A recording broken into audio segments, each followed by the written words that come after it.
Jeff. Good morning. Oni, good morning. I feel like we were just here. My question is, how have you been able, have you gotten any sleep? That's one thing, because you prepped us hosts, you made these beautiful guides, you and the team in the background have really supported us tremendously. So much gratitude to you. Thank you so much. It's a labor of love, right, Oni? Clearly. And that was such an inspiring presentation, especially seeing the tremendous work being done throughout the pandemic, throughout a war, and just showing how much HIV research and the researchers are so committed to this work and really pushing forward in the face of significant challenges. You said it right. I couldn't have said it better. Oni, all the best in hour number 23. Great to be here with you. And I'll be watching online. Okay, thanks, Jeff, and get some rest. Thank you, Oni. Hi, everyone. I'm Dr. Oni Blackstock. I'm coming to you from New York City, where it is 9 a.m., and I'm thrilled to be your host for the next hour. We have a triplet of really exciting presentations lined up, covering from HIV and mental health to good participatory practice guidelines for research, and then back to cure research, which I helped host yesterday. And so I'd like to introduce our first guest, Dr. Robert Remien from the HIV Center for Clinical and Behavioral Studies here in New York City at the New York State Psychiatric Institute and Columbia. Welcome, Dr. Remien. Hi, thank you. Thank you so much. And good to see you, Oni. It's been a while. Know, it has been a while. It's so great. It's almost this whole marathon has been like a reunion. I'll let you get started, Dr. Remien. We go way back. So thank you. Thank you, everyone. Thank you, the organizers. It's been a great 22, going on 23 hours now.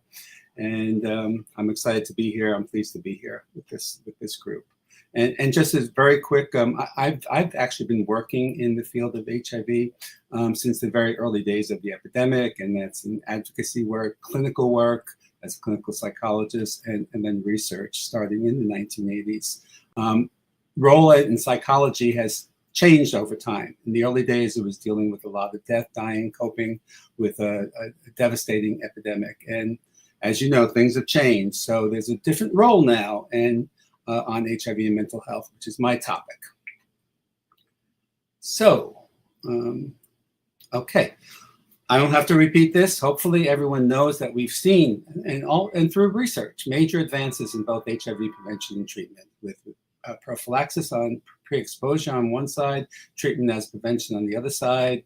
We call status neutral, addressing the epidemic. And because of all these advances, it's led to this worldwide call to mobilize ending the HIV epidemic, focusing on ending AIDS. So why am I talking to you about mental health? As I said, in the early days, we were dealing with a lot of loss and significant psychological effects. Well, I hope I convince you today that mental health research is essential to ending the HIV epidemic. I'll start with saying that I think mental health is important in its own right. I think many of you are familiar with the phrase, which is probably the theme of my talk today, no health without mental health. And mental health specifically is relevant in the HIV context on both the prevention side and the treatment side. So let's talk about those a little bit separately. On mental health and HIV prevention or HIV acquisition, mental illness contributes 4 to 10 times the increased risk for acquiring HIV. And when we have comorbid mood disorders and alcohol, substance use, and other conditions, we see an even higher risk. And a lot of, I know, people in the last 22 hours have talked about some of this. The mental health challenges are associated with low uptake of and persistence with use of PrEP. So it plays a role in ongoing HIV acquisition. Here you see research with over 4,000 men who have sex with men across 6 US cities. And what we see here is the probability of staying HIV negative goes down, significantly goes down, as number of these conditions increase. By conditions, we're talking about things like having depressive symptoms, alcohol, other substance use, and experiences of things like childhood sexual abuse. So these all contribute to someone acquiring HIV. Now, once we have people living with HIV, and of course there are many of those around the globe, I'm showing you here some very wide range intervals, but what the take-home message of this picture is, look at the dramatic difference between what is prevalent for people with HIV versus the general population, and particularly with things like alcohol and substance use, current or lifetime, depression, and PTSD, significantly higher among populations of people living with HIV. Here we're seeing that depression itself specifically is highly relevant to people adhering to their treatment to antiretroviral therapy. This is looking at very large research across, when we do systematic reviews and meta-analyses, that's looking at a lot of different studies across the globe, basically showing that depression is significantly associated with non-adherence to treatment and care. And similarly, when there's more and more traumatic events in people's background, that also contributes to poor adherence to treatment and care. Here I want to take a minute to talk about mortality specifically itself. And these are all studies among women where mortality was 6.6% among women with depressive symptoms versus 3.7% without. We see in the second study that women with chronic depressive symptoms were twice as likely to die as women with limited or no depressive symptoms. And what's interesting here, this is even after adjusting for other predictors of mortality, like CD4 count, duration on ART, and one's age. And then we see in the WISE cohort, over 3 times the hazard of mortality among women on ART, and over 7 times the hazard of mortality for women not on ART compared to women on ART with no depression. So depression itself is operating at the level of leading to increased mortality. Here we're seeing a dose-response relationship between depression and HIV outcomes, looking at over 6,000 individuals living with HIV. Each 25% increase in days with depression leads to a 19% increase in risk of mortality. There's things happening at the biological level of direct effects of depression on the immune system with chronic immune activation and HPA dysregulation. We all know that HIV does cross the blood-brain barrier, therefore it leads to immune activation in the brain and the central nervous system with inflammatory proteins, leading to what's called oxidative stress neuronal injury. And so there's a cascade with a chronic inflammatory response with elevation in certain types of cytokines, tryptophan depletion, and then reduction in serotonin levels. And so this increases canurenium and its metabolites. What's important here in the topic I'm talking about is that these are actually neurotoxic and are associated with depression, suicide, and anxiety. So let's just remember and let's ground ourselves in the fact that stress affects both the brain and the body. The brain is part of the body. Unfortunately, there's a lot of siloing going on with treating people's physical ailments and their mental health ailments. And what I'm talking about here and speaking to about research has shown us, and what we need to do in the future is to do more fully integrate and treating the brain and the body, mental health care into primary care. So the bottom line with what I've talked about is research has shown that mental health conditions and substance use are associated with lower uptake of testing and PrEP initiation and persistence on PrEP, with incidence of STIs, including HIV, with increased morbidity, mortality, not initiating ART, not adhering once initiated, slower virological suppression, and faster virological failure. What we're also faced with, and other people in the last 22 hours have talked about this, that the population with HIV is still growing and it is aging. About half of people with HIV in the US are over 50 years of age. About 70% of new infections are among people over 50 years. Here's just another way of visually seeing the numbers of people in the various age categories as they go up in age of people living with HIV. And this is in the United States. These data, it would be somewhat different across the globe, but not radically different. So here I want to talk about the impact of aging with HIV, particularly in the context of mental health. We have advancing comorbidities, which include the prevalence of behavioral health disorders, especially neurocognitive challenges, which are further elevated among persons with HIV with advancing age.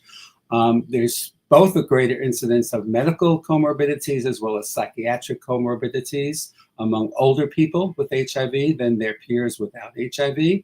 Older people with HIV having a higher risk of neurocognitive problems compared to younger people living with HIV.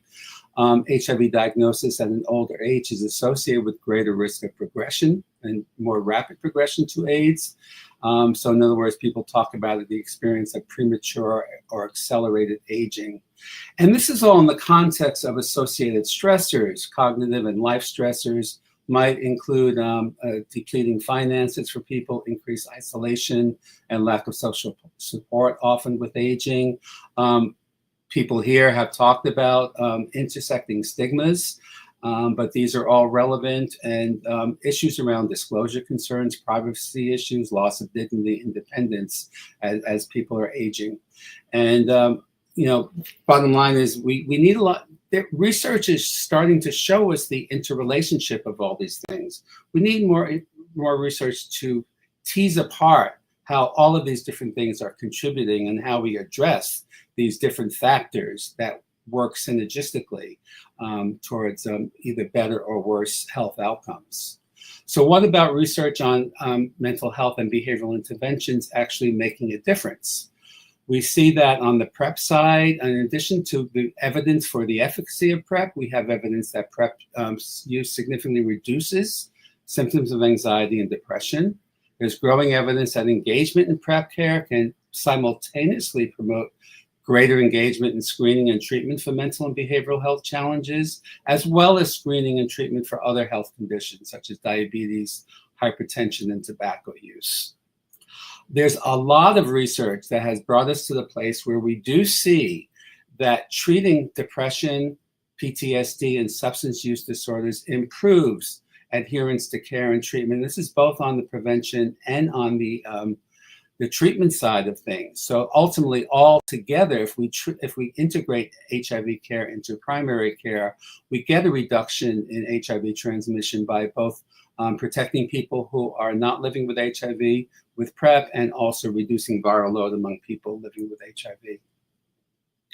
And this slide is just to show you that we have research evidence more broadly beyond the field of HIV in mental health, that there's a lot of evidence, effective evidence-based interventions and treatments. The point I want to make here is that these are all equally effective, and a lot of us have done research to show that they're equally effective in populations of people living with HIV. We've also seen research showing us that the integration of mental health care into primary HIV care has been shown to improve quality of life outcomes, overall physical health, as well as mental health. And some of this includes addressing social determinants of health, psychosocial interventions that include providing affordable housing, addressing food insecurity, improving social support, maximizing access to health insurance and other benefits, wraparound services that we talk about, and enhancing employment opportunities. So as I wrap up here, what research is still needed in the domain of mental health and HIV? I think it's in broad categories of we need some basic mechanistic research and what we call determinant research, where we need to understand more fully HIV and mental health impact on the brain and the central nervous system, and what's the interaction of viral infections along with mental health itself. Remember when I talked about depression and mortality.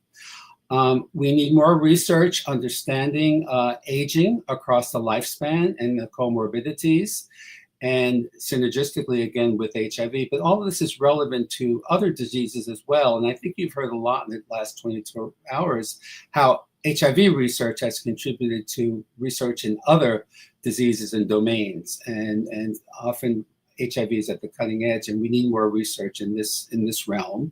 We also need to understand better the risk and protective factors, because there's differences in terms of some people aging with HIV have less of these challenges, others have more. What are the risk and protective factors as people age with HIV, as well as with other conditions? We need more treatment research. We need more new and novel treatments for mental health disorders and for improving cognitive functioning in aging. And this is for all populations, but again, it's exaggerated, and particularly in the HIV domain.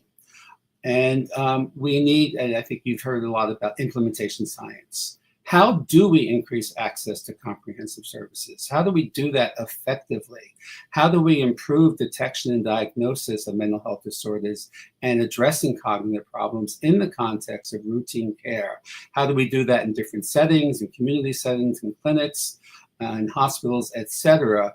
And again, we need more research on this whole phenomenon of enhancement and integrating mental and behavioral health interventions into primary care. So I want to end on the phrase, no health without mental health.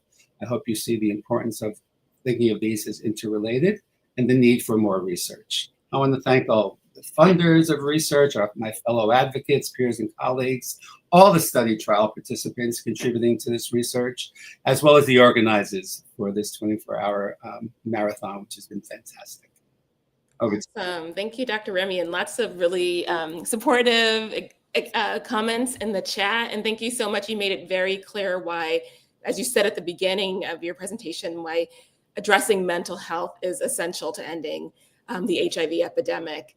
And then you also laid out very clearly so many areas that we still need to invest in because we need answers to a lot of these really probing questions. Just want to see if we have any questions from our viewers. I see we have some comments. Jeff said the lack of mental health care in many settings around the world is such a problem for both HIV treatment and prevention.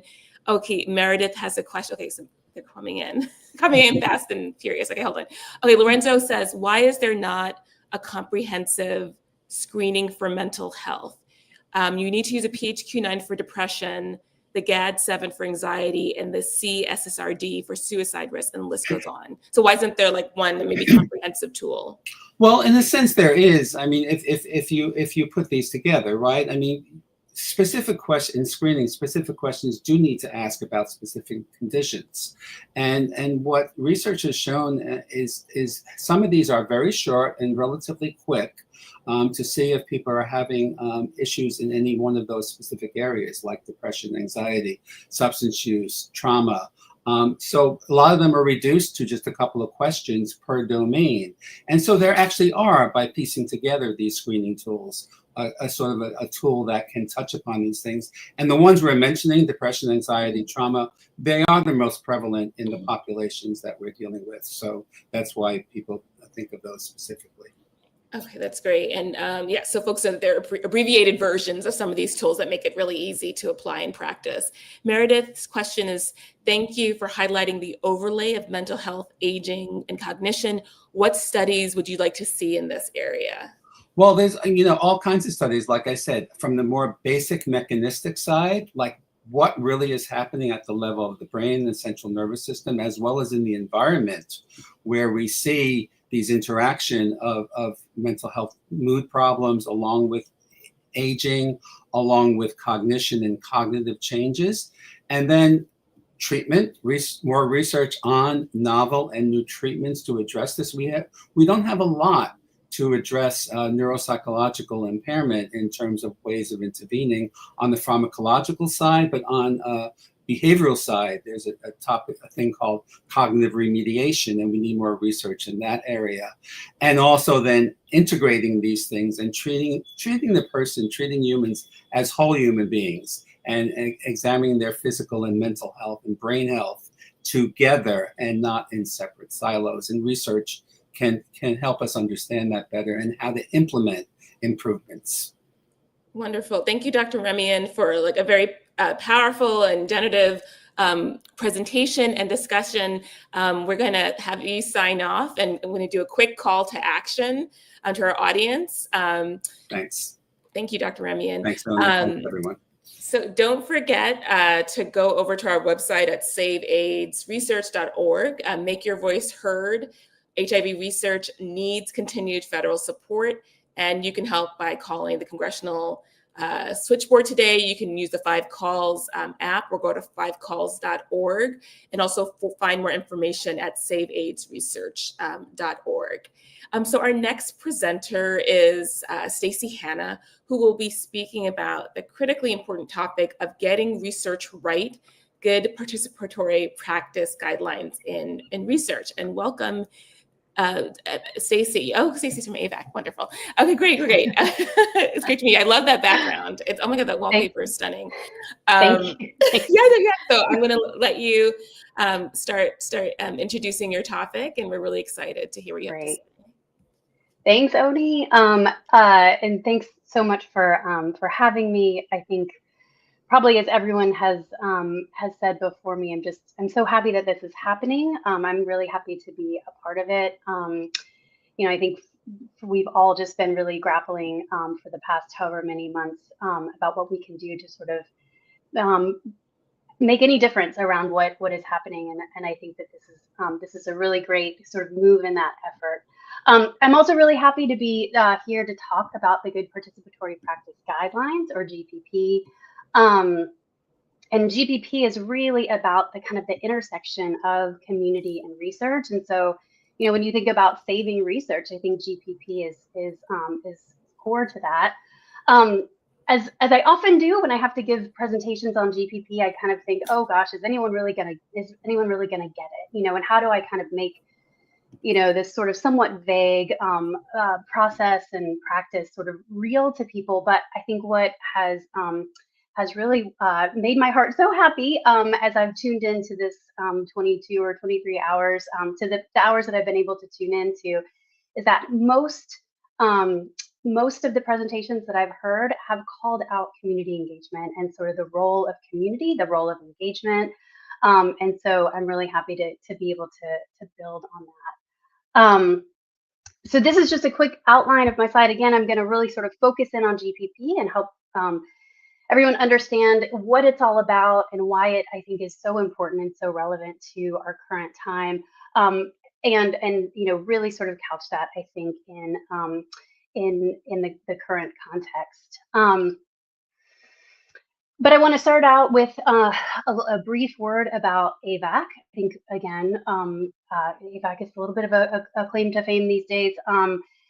But some people, and so I think most people on the line are very familiar with us and our organization and what we do and what we focus on. If you're not, there's our webpage, and we've got lots of information there, so I encourage you to go. What you're seeing here is just a snapshot of our current strategic plan. I think most people know AVAC was founded now about 30 years ago as the AIDS Vaccine Advocacy Coalition. Since then, we've really expanded to focus broadly on HIV prevention and really ensuring that HIV prevention R&D is sort of core to the HIV response.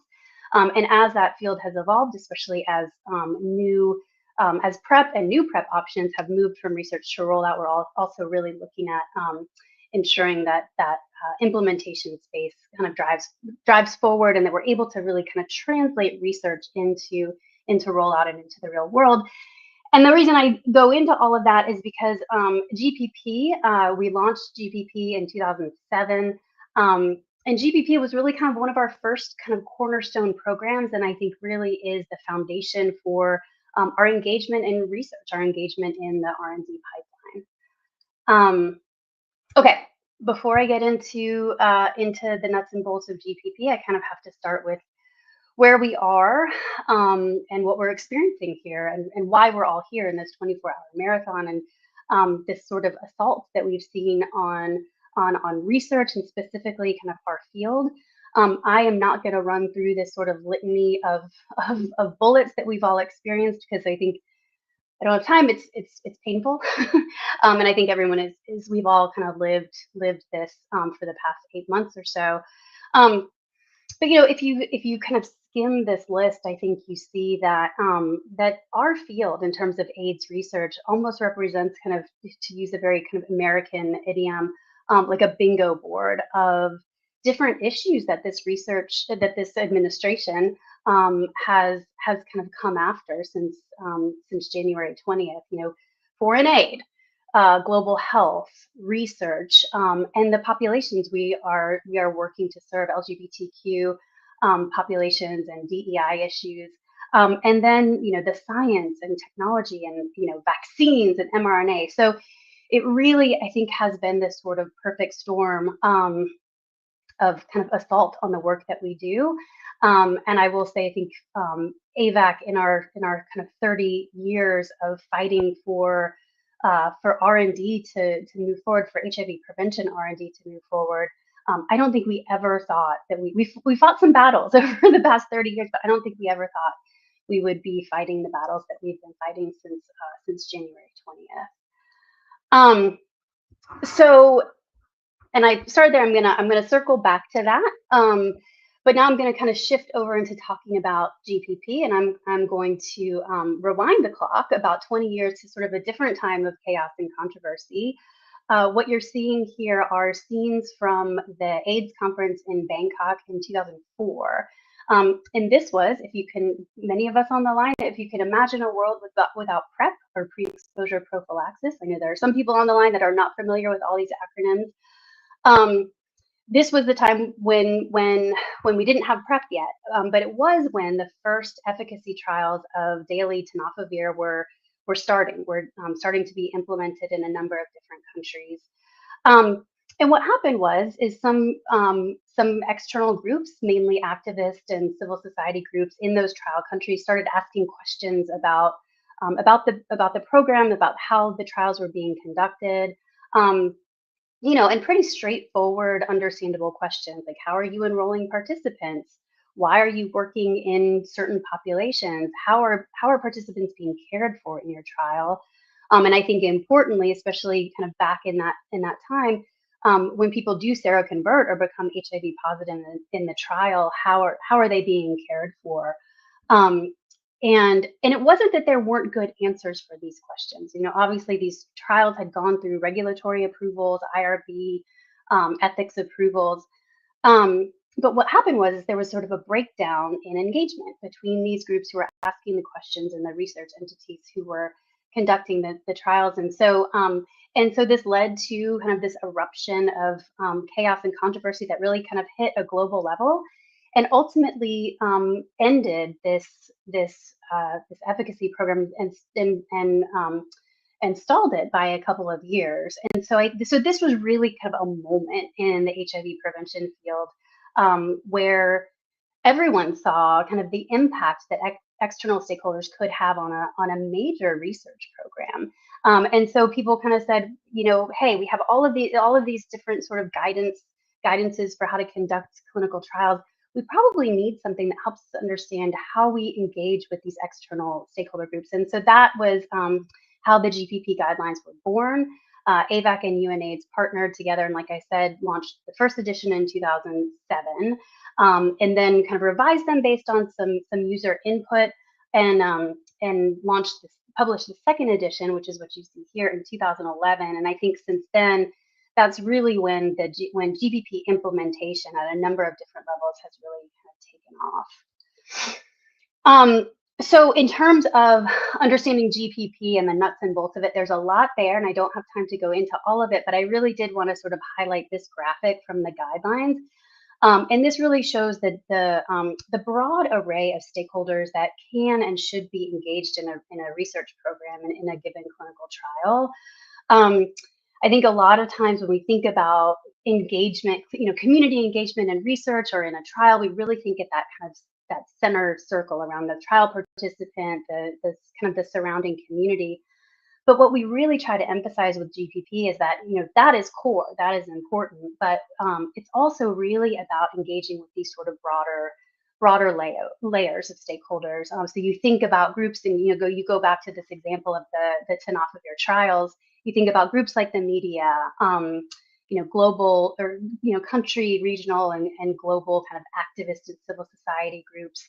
But then everything from funders and normative agencies to ministries of health in countries. These are all really important groups and individuals that need to be engaged somehow in most research agendas. So really want to emphasize that. Again, when we are talking about what what GPP is. Oftentimes we find that it's important to kind of talk about what GPP is not.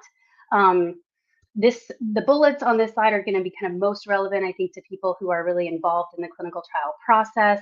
But we really try to emphasize that GPP is not a tick box, right? You can't just say, oh, we've got our community advisory board, we're done. And I think everybody sort of, I think people know sort of the challenges there.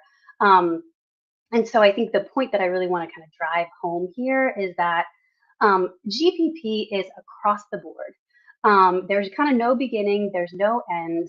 But what it's really about is ensuring that kind of affected communities and those stakeholders are at the center of a research program, and not just to appease communities, not just to kind of do whatever they say, whatever they say to do, but to ensure that their input is really helping kind of support and safeguard a research program, but is also helping a research program be as successful as possible and helping us get kind of the data and the information we need to ensure that we can translate the results of research into the next steps, whether that's sort of iteration and the next step, the next stage of research, or I think most importantly, translating research into the real world. And so I think, just kind of emphasizing communities and civil society have just such a core role to play there. This is a graphic that just kind of emphasizes that point again. It's another graphic from the GPP guidelines. Just to say, again, just because you've done GPP in your clinical trial, that doesn't mean you're done, you're off the hook. You really have to think about a number of different entities who are responsible for GPP have to think about how we ensure engagement in this sort of cyclical process of research. Okay, this is a very busy slide. It's not an eye test, but it's a timeline of some. Oh, there we go. It's a timeline of some of the GPP milestones over the years, and this sort of ends around 2020, I think. So we probably need to update this. But I think the important point is that we've really, I think one of the successes that we've seen as AVAC and as a field more broadly is that GPP has really evolved over the years. It's gone from, again, being kind of this tool that gets implemented within the course of a clinical trial to being implemented at a number of different levels, like I said. So what you see here are examples, if you can read it, examples of some of those things.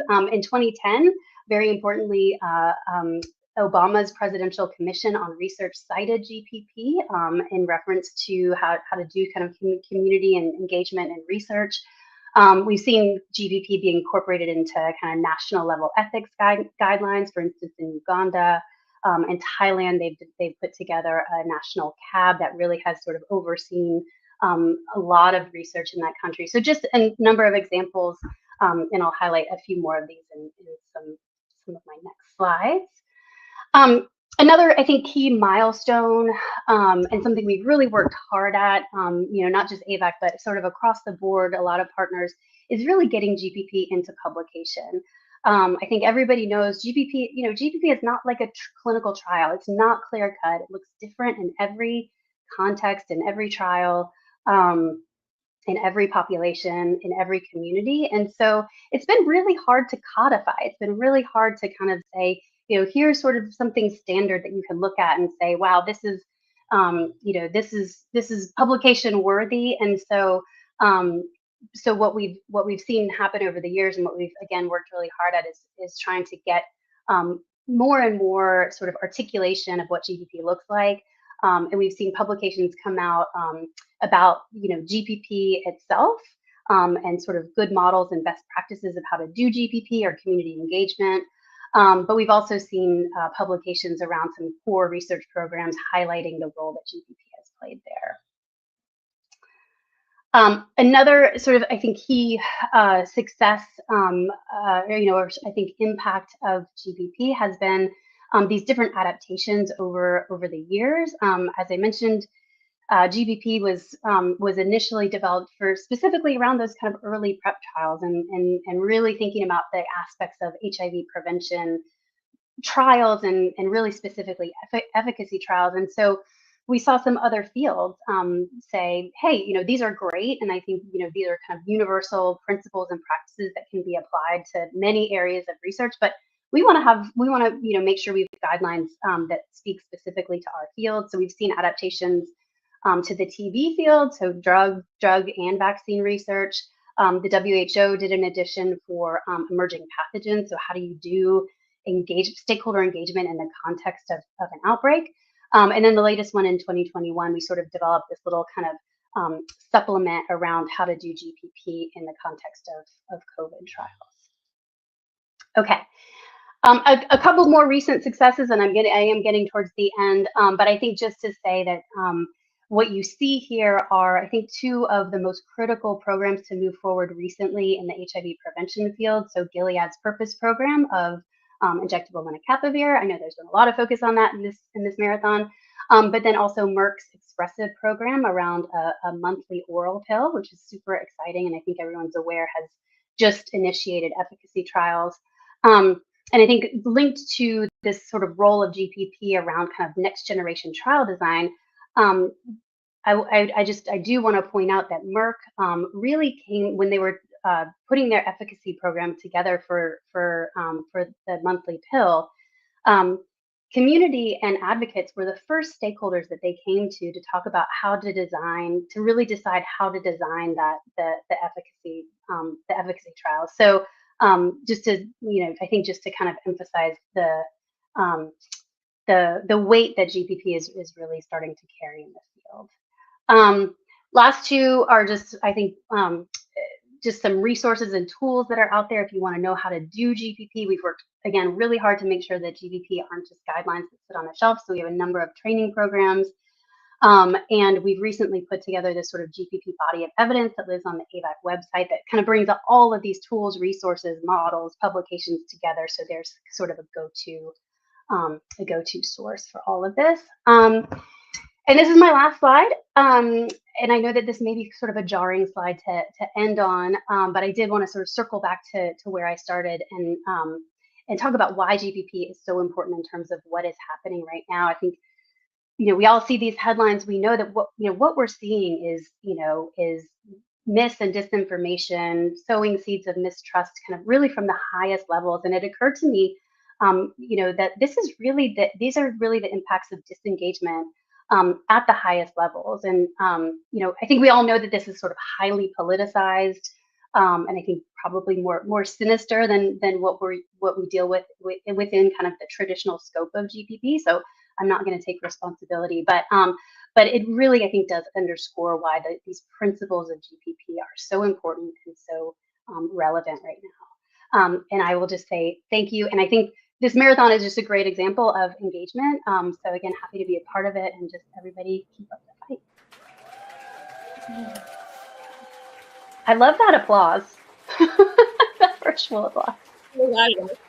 The speakers, it's great. Thank you so much, Stacey, for that presentation. I'm wondering, if someone came up to you on the street, like a layperson, what would you say were like the 2 or 3 main principles of like GPP or tenets of it? That's a really great question. I would say,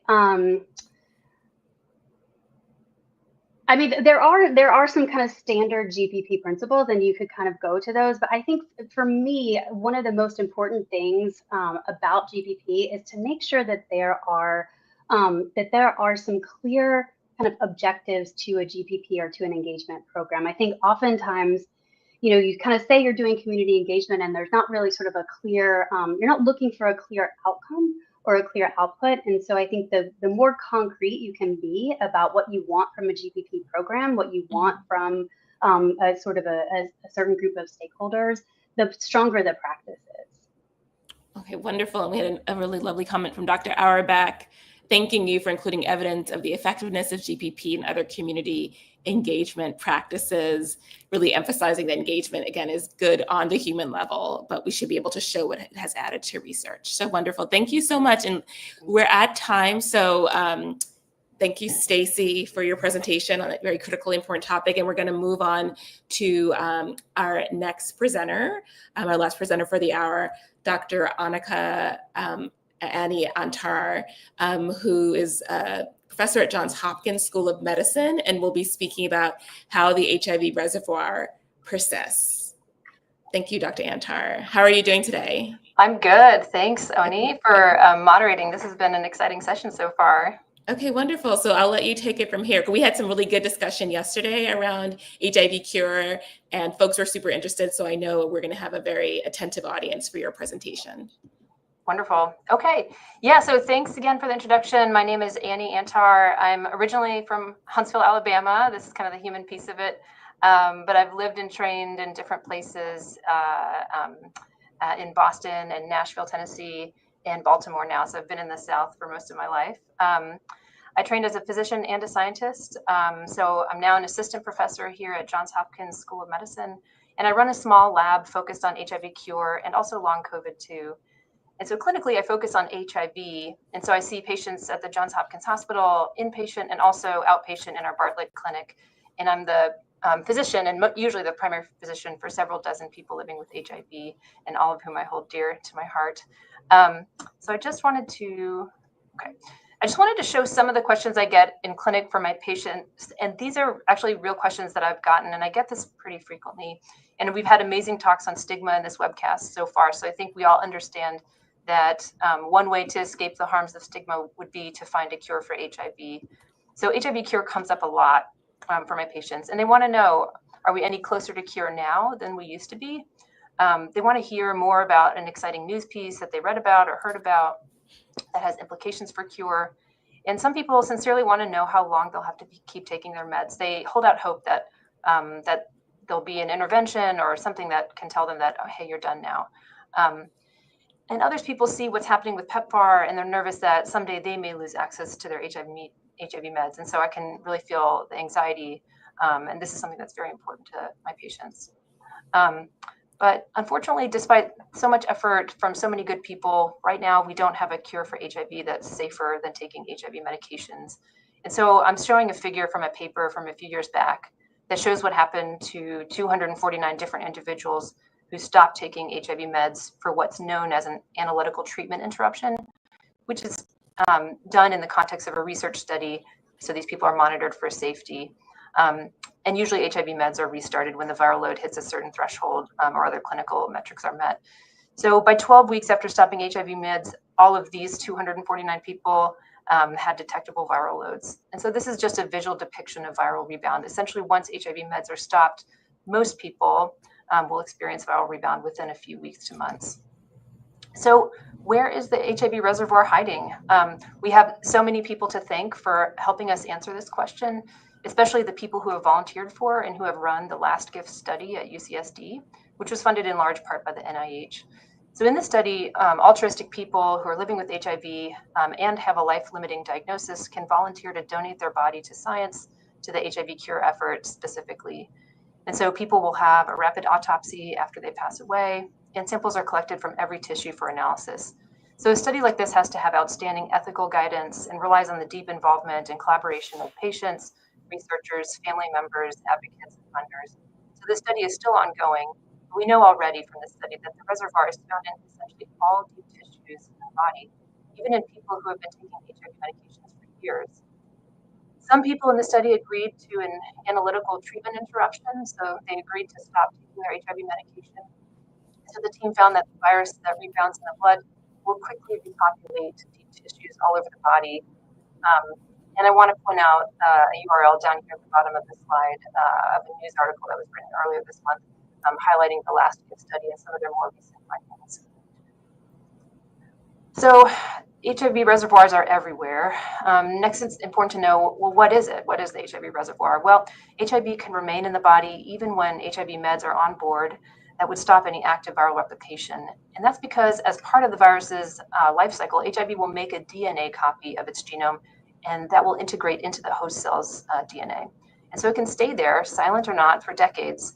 So when an infected cell divides, then each daughter cell will carry the HIV provirus. And this can happen in cells that express the HIV receptor CD4. And so the bulk of the reservoir is found in CD4 T cells. However, we know that myeloid lineage cells can also express CD4 and can also harbor persistent HIV provirus as well. Now, some of the earliest work on the reservoir, 20 plus years ago, showed that it decays over time in people taking HIV meds. We knew that the decay was slow, such that eradication wouldn't happen in an average person's lifetime. But recent work in the past few years from the Silicano group here on top and Raj Gandhi and collaborators with ACTG here on bottom have demonstrated that actually when we look at a 20 plus year time frame, which we can do now, the size of the reservoir can remain stable, as you can see up here, or even in some people increase slowly over time in this subpopulation here in this study.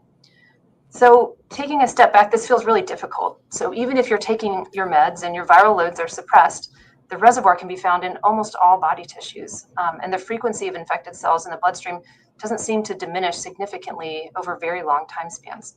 So how can we tackle this? So what I want to get across is that there are so many outstanding researchers working on this problem, and there are many promising leads to follow. Shock and kill, poke and clear, block and lock, studying controllers, elite controllers versus post-treatment controllers, broadly neutralizing antibodies, CAR T cells, stem cell transplants. So are there many avenues that are being actively pursued by people all around the globe? So this is an effort that's being pursued by hundreds of people, and funding this research is very important. So I'm going to focus now on the work that I've been doing with my collaborators, which is just one small piece of a much, much larger effort to move towards a cure. So we already know about several factors that together contribute to HIV persistence. So I'm showing some of these factors that are hypothesized. Homeostatic proliferation, which is cytokine mediated, and generally leads to self-renewal of long-lived memory T cells. And then there's antigen-driven proliferation, where an infected T cell has a T cell receptor that targets a specific antigen. It could be a foreign antigen, something in your microbiome, something like that. And that antigen can then stimulate the infected T cell to proliferate quite a bit. And so this might replenish the reservoir. Integration of HIV into oncogenes, which are genes that, when disrupted, might cause the cell to continue to proliferate. So that might have a role. And there are other factors as well, including many studies showing how reservoir cells that persist have various mechanisms of immune resistance or evasion. And then recent studies showing that some reservoir cells have upregulated cellular programs of survival. And work just this past month from Yachi Ho and Liang Chen implicating BOC2 in the seeding and the longevity of the HIV reservoir. So although we know the identity of these forces that are probably at play in leading to HIV persistence, we don't actually have a great idea of the relative contribution of each of these forces. So in other words, we don't know which of these forces is important for persistence and when. So what's the major force? What are forces that are more minor? And when is it important to intervene? Should we intervene before someone starts on medication or right at the time of medication? Or could we intervene safely many years after someone has been on medication? And so that information is really important to help us determine how best to target the reservoir. There's questions like, should we try anti-proliferatives? And then when should we do it? So these are questions that I want to answer in my research. So I'm going to dive into what we studied and how next. But first, I want to acknowledge that the work I'll present is the product of a really enjoyable collaboration with Dan Reeves, who's an outstanding HIV-focused mathematical modeler at Fred Hutch in Seattle. And then with contribution from his postdoctoral mentor, Josh Schiffer, as well as my postdoctoral mentors, Bob and Janet Silicano here at Hopkins, as well as Francesco Simonetti, who's here at Hopkins too. So members of my group contributed, Danielle and Ari, and this work was made possible by the altruism and volunteerism of dozens of people with and without HIV who donated blood for science over the course of many years. And I want to acknowledge my funding sources, the W.W. Smith Charitable Trust, and the bulk of it funded by the NIH and the Johns Hopkins Center for AIDS Research. So our overall goal is to understand in its totality the relative contributions of the different forces to HIV persistence at different stages of infection. So first, we wanted to divide these forces into HIV specific, meaning forces that would apply only to cells that harbor HIV, versus forces that would be applicable to all cells, regardless of the presence of an HIV provirus. So we asked this question: are some of the HIV reservoir characteristics and dynamics simply reflection of the characteristics and dynamics of host uninfected CD4 T cells? And so for this manuscript, we examined 13 people with HIV and 38 HIV negative people. Since one of the main characteristics of the HIV reservoir in people is that it is highly clonal, meaning that we see massive collections of identical cells with identical HIV proviruses and integration sites, we see these clones, massive clones, whether we look in the blood or the tissue. So first we examined whether the degree of clonality and its change over time mirrored that of uninfected memory CD4 T cells and antigen-specific memory CD4 T cells. And in this study, we looked at CMV-specific T cells and HIV-specific T cells. So these are T cells that target these antigens. And so we found that HIV reservoir cells are more clonal than uninfected memory CD4s, but similarly clonal to antigen-specific memory CD4s. However, we found that HIV reservoir cells become more clonal over time, while uninfected memory CD4s and antigen-specific CD4s do not clearly do so. So there's something different about HIV-infected cells. So another major observation that we wanted to look at is its decay rate. And by this, I mean we're looking at the frequency of cells harboring HIV proviruses among all CD4 T cells and see how that frequency changes over time. And in this manuscript, we looked at just the first decade, the first 10 years on ART. And like others, we observed a measurable decay rate over that first decade of cells harboring intact proviruses here at the bottom versus defective proviruses. However, what hadn't been done was a true comparison of uninfected memory CD4 T cells. So we used longitudinal measures from people that were HIV negative from the MAX and WISE cohorts, but who were matched on HIV risk factors and age and sex and race to the people living with HIV in the study.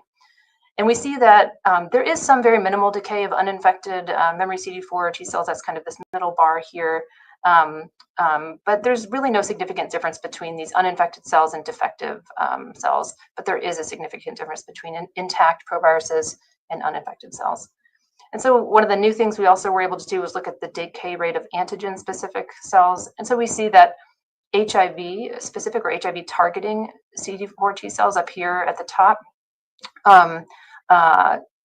don't appear to have a significant decay rate. So they're similar to kind of defectives and uninfecteds, whereas we didn't discern a clear trajectory for CMV-specific CD4s. So, and this is something that we're following up with more individuals over time.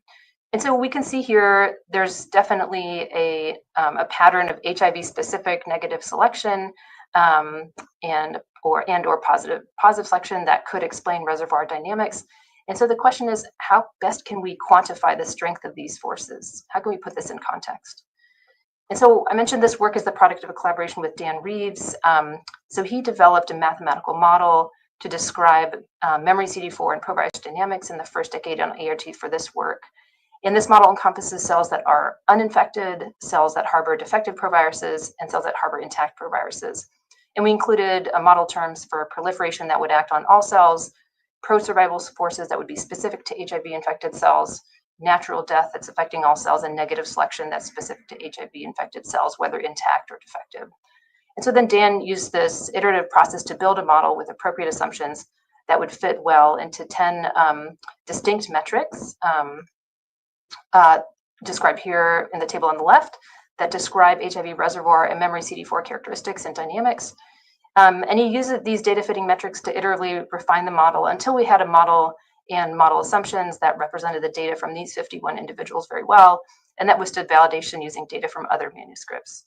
And so as a caveat, there's much more work to be done on this model, so we extending it out to 20 years and beyond, using data from many other people, and incorporating myeloid reservoirs, things like that. But using this model, we can really start to dissect out more clearly HIV-specific versus HIV-agnostic forces. So then we're excited to use this model to give us back estimates of relative strengths of the forces contributing to HIV persistence. So this is kind of the first fruits of our long study. Here we're looking at forces acting specifically on HIV-infected cells versus those that are HIV-agnostic.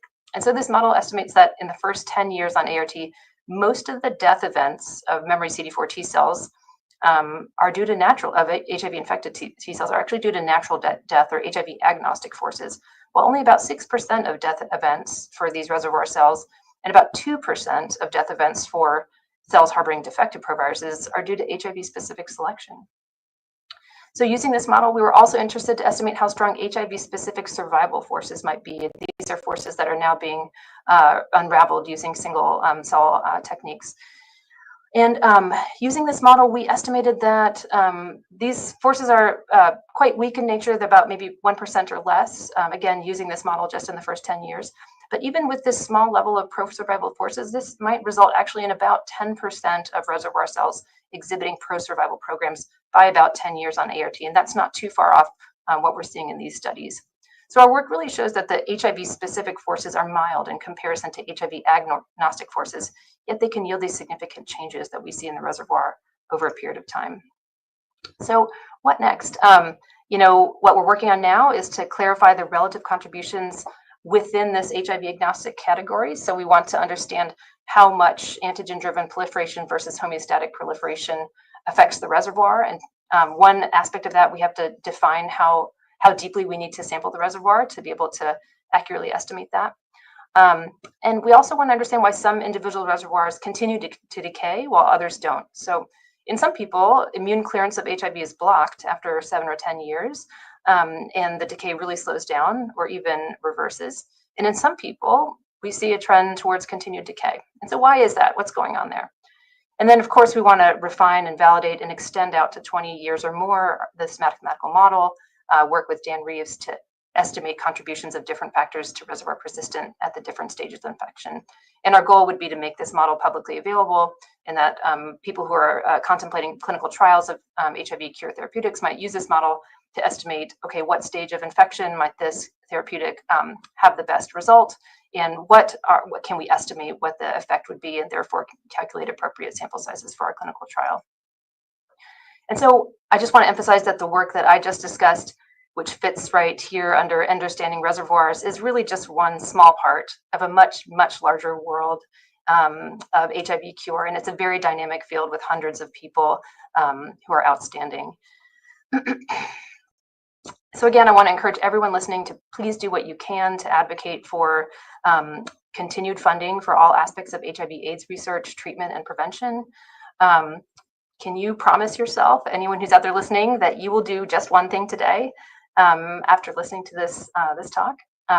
Also, talk to people in your networks to raise awareness. Talk about this webcast. Talk about what you learned from all the different speakers or from the comments. And remember the young people. They're caring, they're passionate, brilliant, and full of energy. So welcome them, recruit them, and mentor them to be the next generation working to end HIV. Thank you.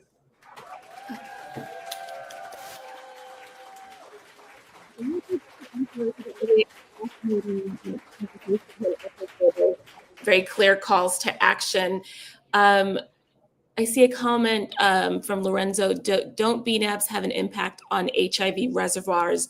What about the epigenetic effects of HIV reservoirs? Yes, absolutely. So we can think of BNAbs as a therapeutic intervention. So that's kind of what I mentioned in my last slide. So there's active investigation of BNAbs as a therapeutic intervention given alone or in combination, working towards ways to extend the pharmacokinetics of BNAbs. And then there's important work done by the Silicano group showing that your own neutralizing antibodies in your body might be controlling and surveilling a little bit and preventing against some viral rebound in those early stages after analytical treatment interruption. And yes, epigenetic effects on HIV reservoir, that's another field. So I'm not, the work that I'm describing is just one small piece of a much larger effort, and many people are working on this. Great, thank you. But that's so intriguing that you found that very small percentage of the HIV-specific factors were influencing persistence. And I am not a basic science person, but we always talk about the chronic inflammation that's a part of HIV. Does that have any role in the HIV sort of agnostic? I mean, so there could be indirect effects that HIV is having on the persistence of the reservoirs through this chronic inflammation that's happened.